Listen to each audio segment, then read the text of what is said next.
감개무량합니다. 저는 이 교회에서 집사로 1년, 전도사로 3년 일을 했어요. 일을 하고 또 더 중요한 건 제가 3년 동안 여기 라브리에서 공부하는 동안에 재직회에서 결정을 해가지고 아마 여기 장로님 이성진 장로님도 계시는데 한 달에 400파운드씩을 저희가 먹고 살 돈을 주셨어요. 400파운드. 그때 아마 김북경 목사님의 월급이 한 800파운드였을 것 같은데, 그러니까 절반이 되는 거죠. 큰 돈을 무려 3년 동안 장학금을 주셔서 저희 부부가 공부를 잘 마치고 한국에 돌아가서 라브리를 할 수 있었어요. 참 그 은혜의 현장, 감사의 현장. 또 친구 우리 유병훈 목사님 만나 뵙게 돼서 감사하고요. 또 사모님 참 너무 감사합니다. 제가 일일이 일구를 다 기억하지 못하겠는데요. 참 아주 감사드리고 오늘 무슨 설교를 할까 생각하다가요. 제가 최근에 이 사도행전 공부를 마쳤어요. 저희 양양 라브리에도 교회가 하나 있습니다. 채플입니다. 라브리 채플이 있었는데 그 채플에서 제가 3년 동안 성경 공부하고 설교한 책인데요. 상하 2권입니다. 이렇게 제가 유 목사님과 이 도서관에 남겨놓을 테니까요. 원하시면 한번 들여다보세요. 이 중에 거의 마지막입니다. 27장. 27장이면 사도행전 거의 마지막인데요. 바울 사도가 예루살렘에서 붙잡혀서 로마로 가는 배를 탔는데 그 배가 태풍에 밀려서 파선을 했습니다. 거기에 여러 가지 이야기가 있는데요. 거기에서는 제가 두 꼭지에 글을 썼습니다. 글을 썼는데 오늘은 두 번째, 신념이 결과를 낳는다. 신념은 결과를 낳는다라는 말씀을 드리겠습니다. 자세한 내용은 이 책을 좀 참고하시고요. 너무 아주 멋진 PPT를 여기 저 화면에서 보게 돼서 감사합니다. 화면도 좀 참고하시기 바랍니다.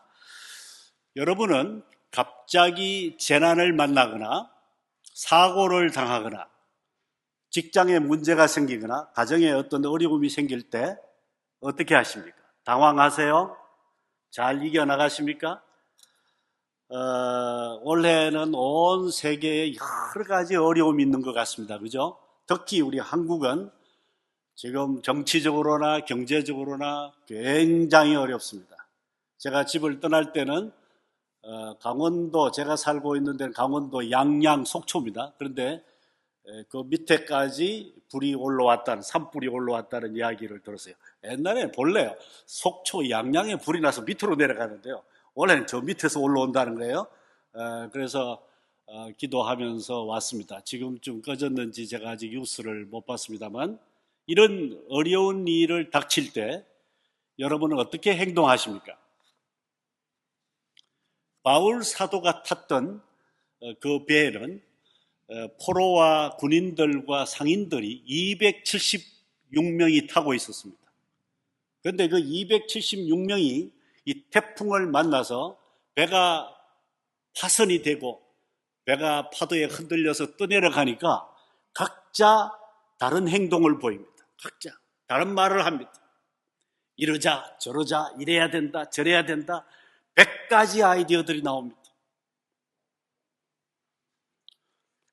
저는 그 276명을 다 이야기할 근거도 없고 자료도 없습니다. 단지 몇 사람의 그 이야기와 행동들을 보면서 도대체 이 사람들이 어떤 신념을 가졌길래 이런 행동을 하는가를 좀 분석을 해보고 오늘 우리에게 이것을 어떻게 적용할지 여러분과 좀 생각을 해보겠습니다. 첫 번째, 난파선을 탄 사람들은 무엇을 믿었는지 한번 보겠습니다. 여기에 첫 번째 부류가 누군가 하면은 바로 선원들입니다. 여기 누가 조절 좀 해주시나요? 대단히 감사합니다. 누가 해주시는지 대단히 감사합니다. 보면 제일 먼저 선원들이 나옵니다. 이 선원들은요, 배에 없어서는 안 되는 굉장히 중요한 부분들입니다.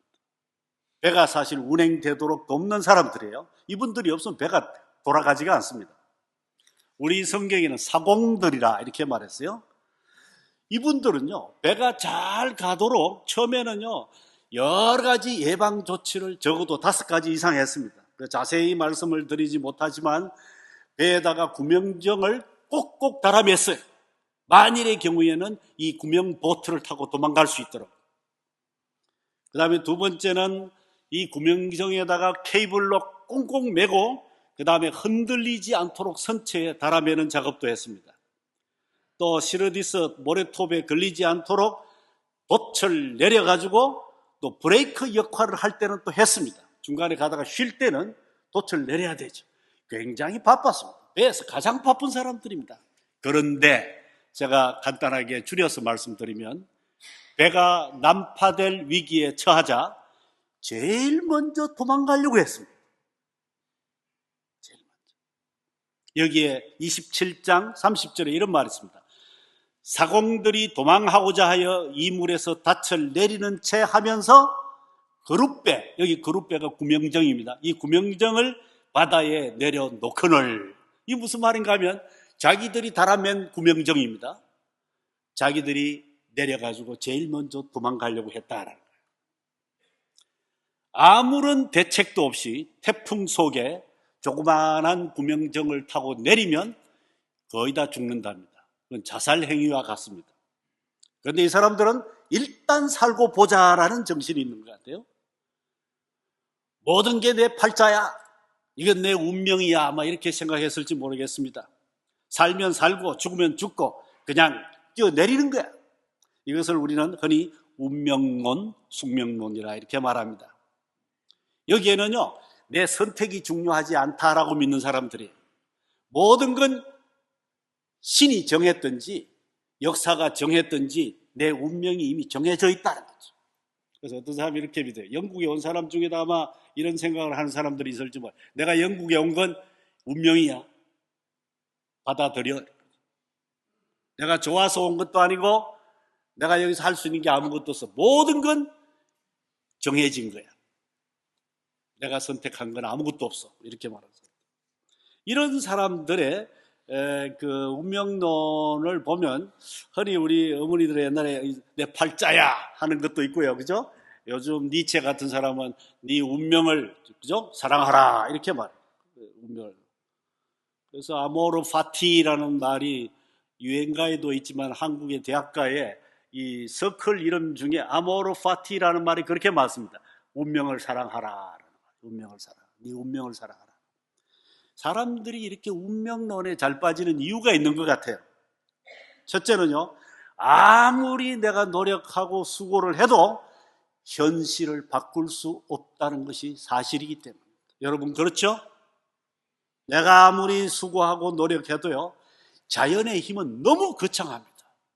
그리고 사회 악과 이 사회 구조는 내 마음대로 돌아가는 게 아니에요. 그래서 이런 운명론이 아주 인기가 있는 것 같습니다. 두 번째는 너무나 비참하고 힘든 내 인생을 초월적인 신의 뜻이라고 맡기거나 운명이라고 받아들일 때 한편 마음이 좀 편안해져요. 그래서 이게 인기가 있습니다. 세 번째는 내가 노력한 거에 비해서 결과가 안 좋을 때 자기를 정당화할 수 있는 가장 좋은 말이 뭔가 하면 이거 하나님의 뜻이야. 그죠? 아니면 이거 내 운명이야. 할 수 없어. 이렇게 받아들이는 거죠. 실패의 책임은 자기에게 있는 것 같은데 신의 뜻이라고 말하기 참 쉬워요. 참 쉽죠. 예, 니체도 이렇게 했죠. 내가 노력을 했음에도 불구하고 노력한 만큼 이루어지지 않을 때가 많다. 그때 자기 자신의 실존의 중심을 잡고 의미를 부여하려고 노력하는 그 태도가 바로 아모르 파티다. 운명을 사랑하라. 그래서 이 운명론이 옛날 우리 어른들 때도 있었지만 지금도 있는 것 같아요. 우리 아이들, 청년들, 저는 주로 대학생 청년들을 가르치는데 운명론을 많이 믿고 있습니다. 지금도. 두 번째 부류입니다. 두 번째 부류는 난파선의 키를 잡았던 선장과 선주예요. 그 배에서 제일 높은 사람이에요. 그런데 이 사람들은요, 자기 배고요. 자기가 선장이니까 어떤 사람들이라 할 수 있는 거면요, 내 마음대로 세상을 주무를 수 있다고 생각하는 운명론과 반대의 사람들이에요. 이걸 흔히 우리는 자유의지론자라 이렇게 말합니다. 내가 내 인생의 배의 주인이다. 내가 선택하면 곧 그게 결과가 된다. 이런 사람도 많죠. 그래서 이때 여기 보면 선주가 이렇게 말합니다. 금식하는 절기가 이미 지났으므로 항해가 위태롭다고 바울 사도가 말하는데도 이 선주와 선장이 듣지 않았어요. 위태하다라는 말은 무슨 말인가 하면 지금 안전하지도 않고 확실한 게 없다는 거죠. 위험하다라는 말이에요. 그런데 선장과 선주는 불확실하고 위험하다는 말을 듣고도 항해를 결정합니다. 가자. 마음대로 결정했어요. 아마도 많은 역사학자들이 이렇게 말합니다. 이 목숨을 걸고 왜 그러면 태풍이 분다고 말하는 이 위험한 바다를 나갔을까? 바울 사도의 말보다도 사람들의 생명보다도 뭘 더 기대를 했는가 하면 그때 로마 황제가 봐요. 만약에 이 비바람을, 이 태풍을 물리치고도 쌀과 곡식과 이런 양식을 로마에 배달하는 선주와 선장에게는 인센티브를 준다. 더 많은 뭘까요? 이제 쿼터를 주겠죠. 그러면 더 많이 팔 수 있는 거예요. 그러니까 그 상금과 그 장사 욕심 때문에 276명의 생명을 담보로 하고 그 폭풍 속에 뛰어 들어간 겁니다. 이런 사람들은 자기 판단이 다 옳지 않다고도 압니다. 다른 사람들도 믿을 수 없다는 것도 알아요. 누가 바다의 태풍을 예측하겠습니까? 조용하다가도 바람이 불 수 있고 바람 불다가도 조용할 수 있으니까. 그렇다면 모든 게 불확실하다면 누구를 믿겠는가? 나밖에 믿을 수 없다. 아무도 믿을 수 없다. 나만 믿을 수밖에 없다. 여러분도 혹시 그런 사람들 있죠? 굉장히 똑똑하고 굉장히 샤프하고 굉장히 머리가 좋은 사람들, 흔히 잘 이렇게 말합니다. 누가 내 인생을 내가 누구한테 맡길랴? 내가 결정하지. 내가 결정하지. 내 거니까. 이렇게 생각합니다. 이것을 자유의지론이라 이렇게 말하는데 이것도 인기가 참 좋습니다. 요즘 우리 한국에는 이 인기가 대단합니다. 네 인생은 네 거야. 네 마음대로 해. 이거예요. 이게 굉장히 인기가 좋은데요. 이유는 이렇습니다. 운명론과 숙명론에는 자기를 맡기고 싶지 않고 내 인생을 내가 누구한테 맡겨? 이런 생각이 있기 때문에. 그래서 굉장히 아주 스마트하죠. 이런 생각. 그죠? 두 번째, 외부적인 간섭이나 결정에 따라서 살기보다는 내 인생을 내 마음대로 통제하고 싶은 마음이 우리 속에는 다 있기 때문에. 그렇죠? 모든 게 불확실하다면, 다른 사람을 믿을 수 없다면 누구를 믿을 거냐면 나를 믿어라. 너를 믿어라. 요즘 그래서 굉장히 너를 믿어라. 네 판단을 믿어라. 네 선택을 믿어라. 그리고 만약 모든 것이 불확실하다면 막연한 기대를 가지고 누구에게 의존하기보다는 뭔가 선택하는 게 낫다. 뭔가. 그래서 이 자유의지론이 갈수록 인기가 있습니다. 갈수록 여기 좀 나오나요? 예, 여기 다 나오네요. 예, 인기가 있습니다. 이런 걸 부추기는 학자들과 선생님들 굉장히 많습니다. 여러분 영국에 사시잖아요. 여기도 유명한 학자들, 존 락 이런 사람들요. 데카르트 독일의, 칸트, 루소 프랑스의 이런 학자들이 전부 다 이런 말을 해요. 인간은 자신의 의지에 따라 무엇이든 할 수 있는 힘이 있다. 너를 믿어라. 특히 지식은 너의 힘이다. 베이컨이 말했죠. 네 지식을 믿어라. 지금 우리는 이런 시대에 살고 있습니다. 여러분 어느 쪽인 것 같아요? 운명론에 여러분 맡깁니까? 아니면 내가 내 마음대로 합니까? 어떠세요? 어느 쪽이 더 안전할까요? 여러분 어느 쪽이 더 마음이 기웁니까? 어느 쪽이 더 마음이 기웁니까? 제가 앞에서 여러분 보셨겠지만 세 번째 태도가 있습니다. 세 번째 태도를 좀 생각해 보겠습니다. 세 번째 태도입니다. 나는 운명도 믿고 나도 믿는다. 와, 굉장히 똑똑하죠? 나는 운명도 믿고 내 자신의 결정도 믿는다. 내 자신의 두 가지를 같이 믿겠다는 사람입니다. 여기에 오늘 성경에 나오는 사람 중에 대표적인 사람은 군인입니다. 군인을 욕하는 게 아니라 여기 성경에 나오는 백부장입니다. 이 백부장이라는 사람은 두 가지 다리로 왔다 갔다 하는 그런 사람이에요. 두 다리요. 처음에요, 시돈항에서 바울 사도를 포로로 잡아서 이제 죄수로 잡아서 배를 출발할 때는요, 바울에게 굉장히 그 선처를 베풀고, 친구들 있으면 가서 만나라 이렇게 보내줍니다. 가서 만나고 오라. 그런데 이 백부장은요, 선주와 선장이 이 폭풍 속으로 배를 몰고 갈 때는요, 바울 사도의 말을 또 안 들어요. 뭐라 그런가 하면 선장과 선주의 말을 따라가면서 또. 얼마나 좋아요, 그죠? 때와 시기에 따라서 마음껏 조절할 수 있는 거예요. 따라가면 돼요. 세 번째는요, 배가 난파되고 난 후에는 바울 사도를 살리려고요, 거기 있는 모든 죄수를 또 다 풀어주려고 했던 사람입니다. 이 백부장은요, 한편으로는 대단한 권력을 가지고 계시는 분인데, 한편으로는 그 권력을 가지고 양쪽을 왔다 갔다 하는 거예요. 양쪽을 왔다 갔다. 이런 사람들은 내 운명도 나를 믿는다. 그러나 동시에 내 인생은 내가 결정한다. 이렇게 생각하는 사람이에요. 어떤 것은 이미 결정되어 있지만 어떤 것은 내가 선택해야 된다. 굉장히 그럴듯하죠. 기독교적으로도 이거 굉장히 이거 맞는 말 아니야? 아마 이렇게 생각하시는 분이 계시겠죠. 이런 사람들은 운명론과 자유의지론이 두 가지가 양립이 가능하다고 믿는 거예요. 그런데 자세히 보면 50% 50%예요. 반쪽이죠. 한편으로는 나는 운명을 믿고 한편으로는 뭐라고요? 내가 할 일을 한다. 이렇게 생각하니까요, 50% 50%. 이걸 양립 가능론이라 이렇게 학자들은 말하는 것 같습니다. 그러고는 굉장히 모호하고 불확실한 태도를 가질 때가 많습니다. 자, 이게 왜 인기가 있을까요? 제가 여기 좀 해놨네요. 양립론 여기 봅시다. 비기독교론입니다. 여기 볼까? 이게 좋은 점이 뭔가 하면요, 상황과 때에 따라서 이렇게 결정할 수도 있고 이렇게 갈 수도 있기 때문에 굉장히 융통성이 있습니다. 이런 태도는. 그렇죠? 나 운명도 믿고 나는 내 결정도 믿는다. 이렇게 하면요, 운명같이 보이는 건 운명론을 따르면 되고, 내가 결정해야 될 때는 내가 결정하면 돼요. 굉장히 재밌죠? 굉장히 융통성이 있습니다. 또 하나는 단정하기 곤란하거나 난처한 상황을 벗어날 수 있는 굉장히 전략적으로 모호한 태도를 가질 수 있어요.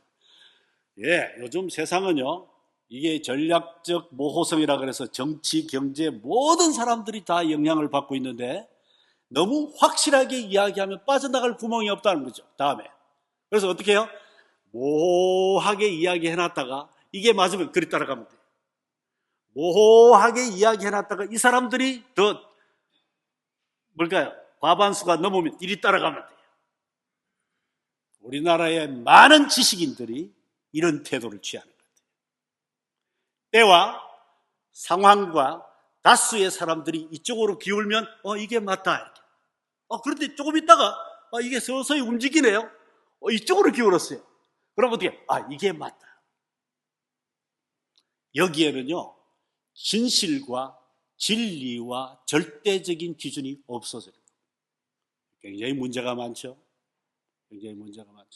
그래서 이것은 기독교적으로 받아들일 수 없는 입장입니다. 여기에 백부장이라는 사람이 바로 그런 사람이었어요. 백부장. 저는 잘 모르겠지만, 과학자가 아니라서 모르겠지만, 아인슈타인도 이와 비슷한 태도가 있었다고 생각합니다. 아인슈타인은 이런 말을 했다 그래요. 나는 자유의지를 믿지 않아요. 내 과학적 성과는 틀림없이 정해져 있었어요.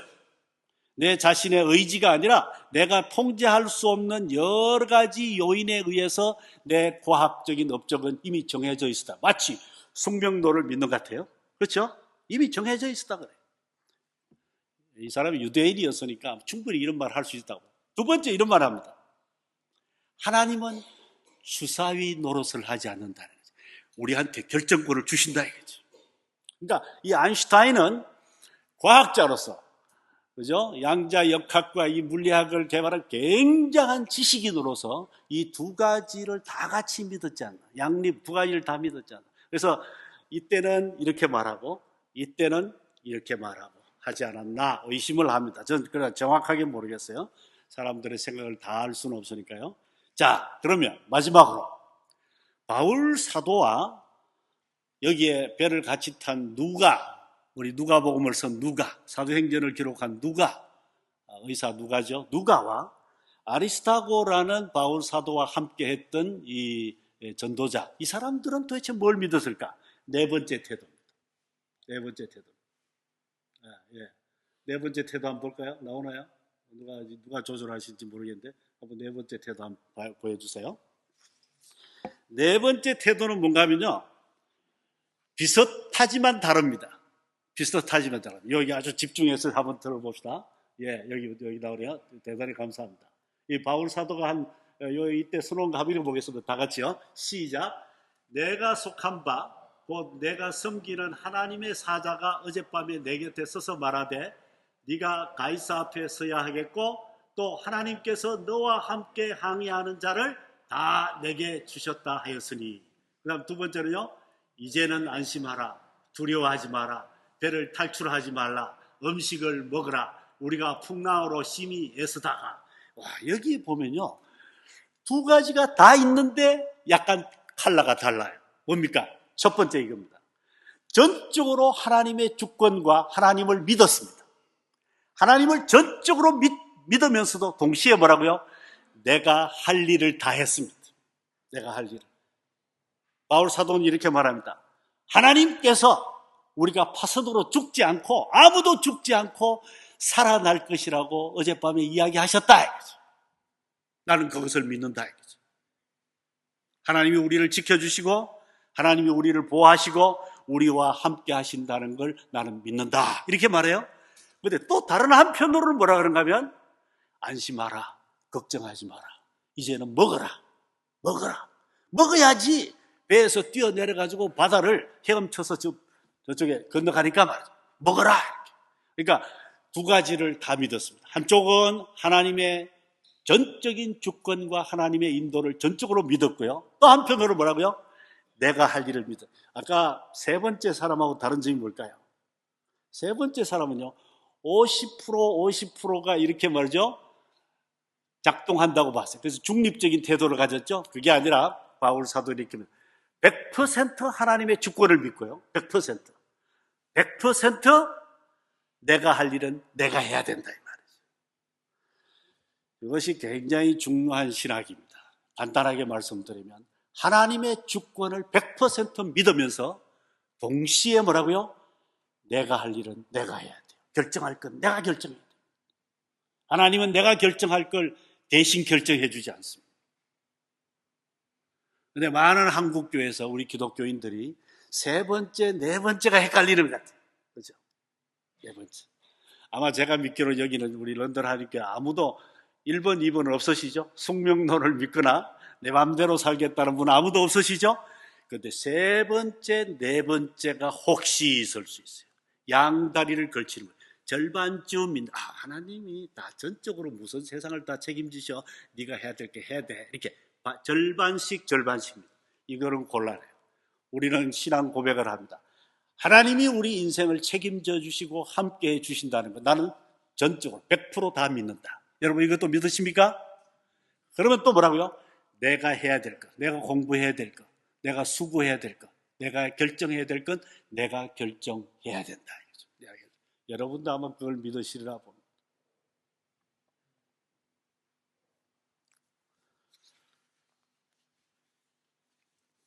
여기 바울 사도와 누가와 아리스타고가 얼마나 이 태풍 속에서도 하나님을 믿었는지 저는 참 이런 분을 따라가기가 쉽지 않다고 생각합니다. 베드로도 말이죠. 바다에 배에서 뛰어내려가지고 예수님이 저기 걸어오실 때 말이에요. 예수님 나 만나보고 싶습니다. 그리고 뭘까요? 바다 위로 걸어갔습니다. 걸어가다가 어떻게 해요? 의심이 들어서 풍덩 빠졌다 그랬어요.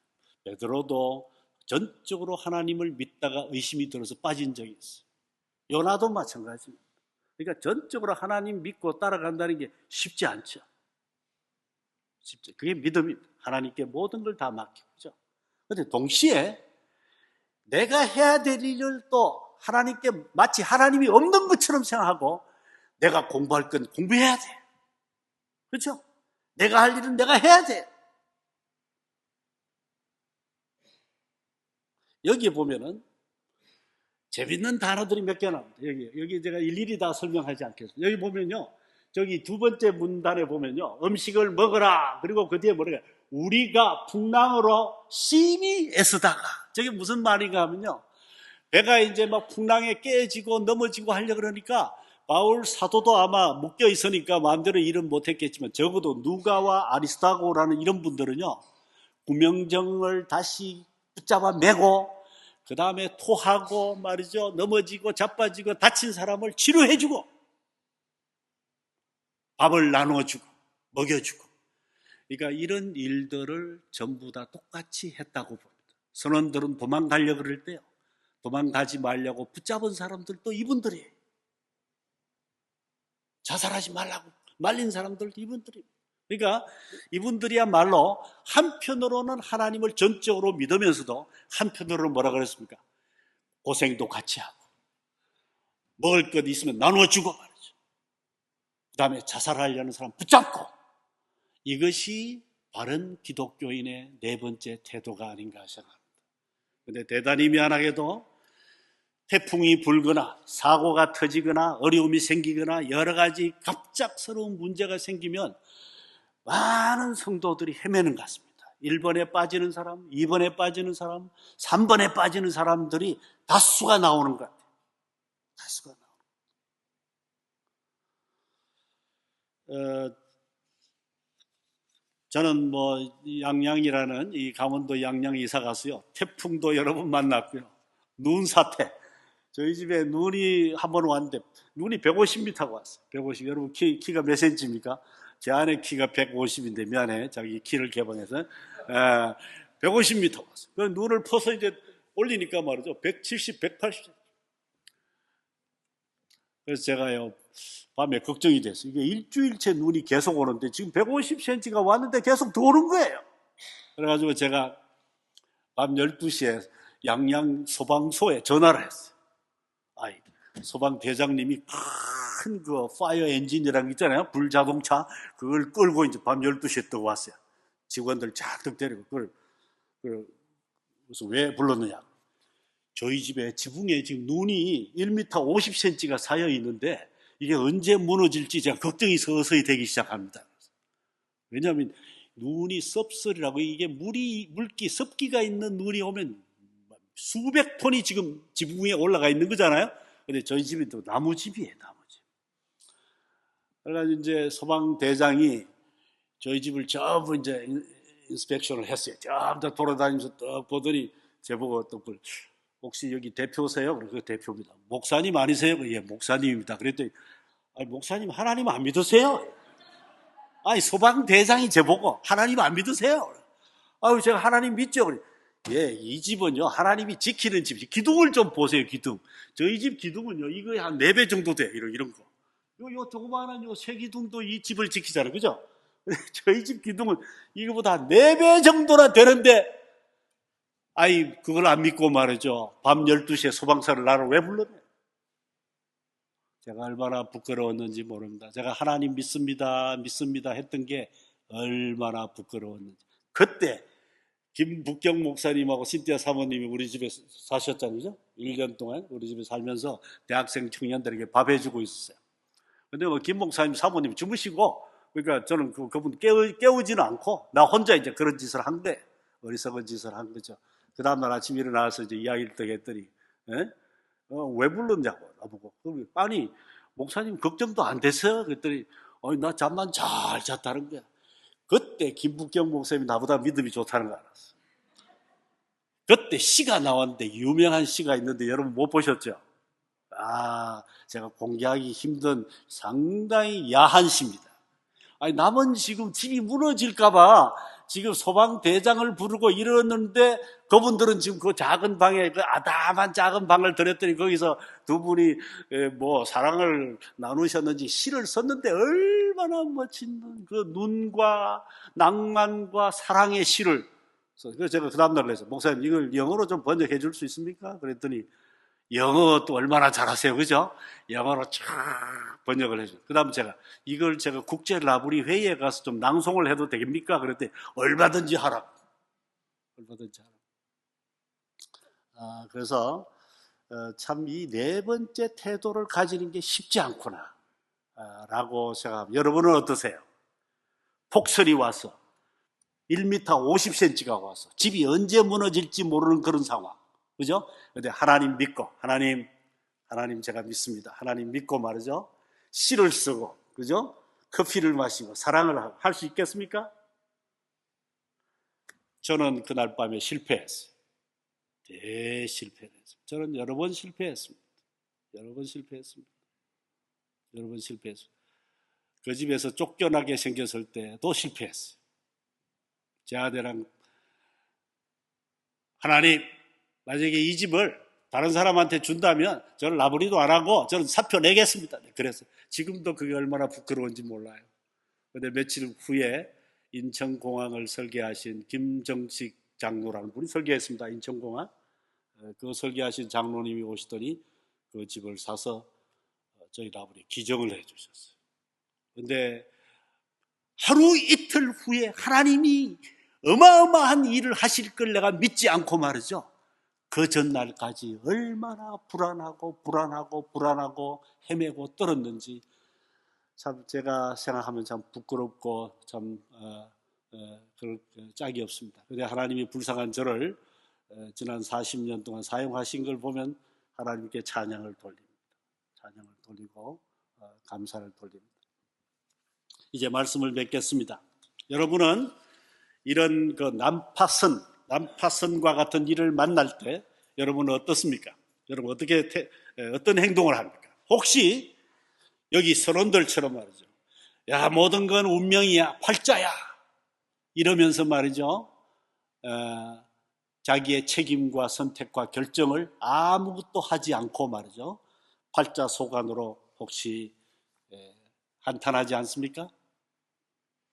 저희 한국 교회가 고치지 못한 병 중에 하나가 이 미신적인 생각입니다. 이거는 내 팔자야라는 생각, 운명론입니다. 이런 게 교회 안에 아직도 굉장히 많은 걸 제가 느낍니다. 여러분은 어떠세요? 두 번째, 선주와 선장은요 굉장히 자기 주도적입니다. 내 마음대로 내 인생을 좌우할 수 있다고 합니다.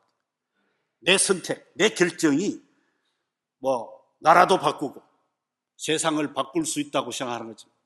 굉장히 위험한 생각입니다. 세 번째, 군인, 백부장 같이 말이죠. 양다리를 걸치고 하나님도 약간 믿고 또 나의 선택 결정도 믿고 말이죠. 이렇게 양다리를 걸치고 중립적으로 살지 않습니까? 이분들은 굉장히 아주 처세술이 좋아요. 그런데 치명적인 게 뭔가 하면 절대적인 걸 믿지 않고 하나님을 전적으로 믿지도 않고 내 책임도 다 하려고 하지 않아요. 언제나 틈이 나면 도망가려고 해요.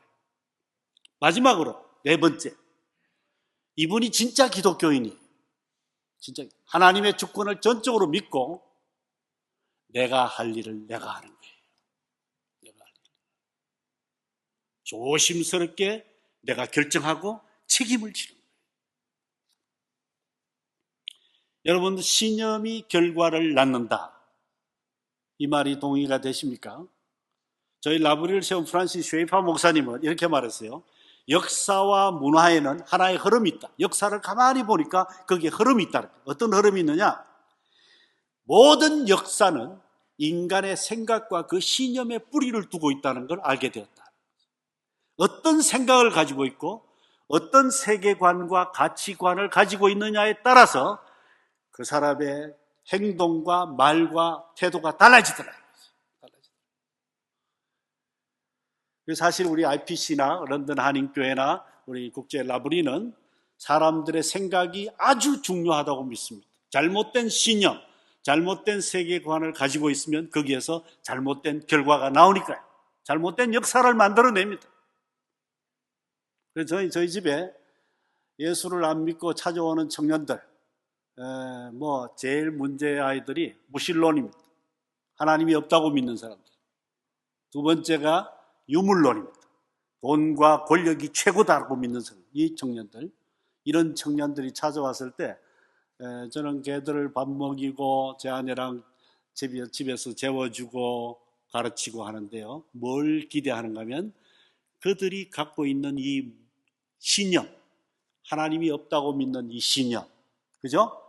그리고 세상에는 물질밖에 없다는 이 유물론적 신념이 고쳐지면 하나님께로 돌아올 수 있다라고 믿고 저희들은 하나의 신념의 전쟁을 합니다. 세계관 전쟁을 합니다.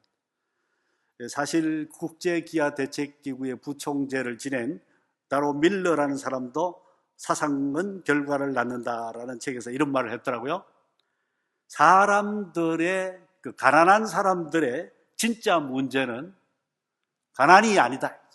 가난이 아니고 인도나 벵글라데시나 파키스탄에 사는 사람들의 정신인데 뭐라 그런가 하면 전생에 업이 있다 이렇게 믿는데, 이 전생의 업보 정신 때문에 이걸 현세의 어려움을 이겨내고 이걸 고치고 해야 될 이런 용기를 가지지 못하고 계속해서 그 전생의 업보를 내가 고행으로 감당해내야 된다고 생각합니다. 그러니까 이런 생각을 고치기 전에는 아무리 돈을 갖다 부어주고 돈을 줘도 소용이 없더라. 소용이 없더라. 그래서 이 국제기아대책기구 부총재가 하는 제일 중요한 일이 뭔가 하면요, 기독교 세계관 가르치는 일을 하는 거예요. 생각을 바꾸지 않으면 가난도 이기지 못하고요, 생각을 바꾸지 않으면 사실 우리의 인생도 바꿀 수 없습니다. 그만큼 신념은 중요합니다. 이제 말씀을 맺겠습니다. 그런데 문제는 이 거짓된 신념을 바꾸려고 하지 않는 데 있습니다. 예수님을 믿어도 마찬가지입니다.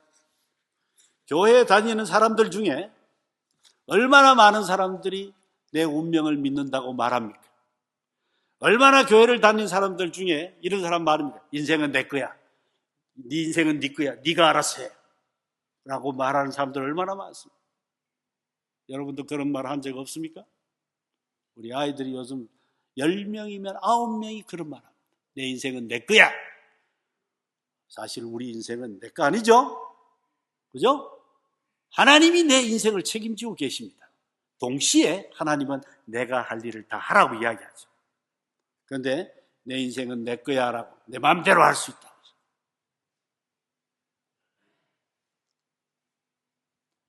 또 이렇게 말합니다. 그냥 적당하게 해. 뭘 그렇게 큰 소리 치냐? 그냥 적당하게 해.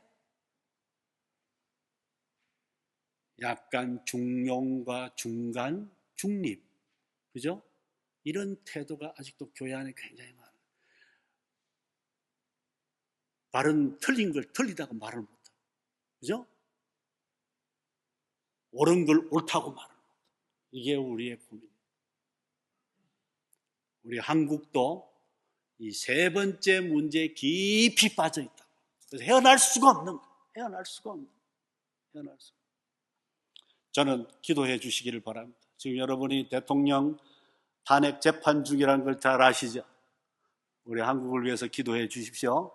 저는 이번 사건이 잘 결정이 어떻게 되든 간에 한국 사람들이 갖고 있는 잘못된 세계관과 가치관과 신념을 고치지 않고는 우리는 두 번째, 세 번째 대통령도 마찬가지로 똑같은 결과가 앞으로 계속되리라고. 그래서 살 길은 바로 이거밖에 없습니다.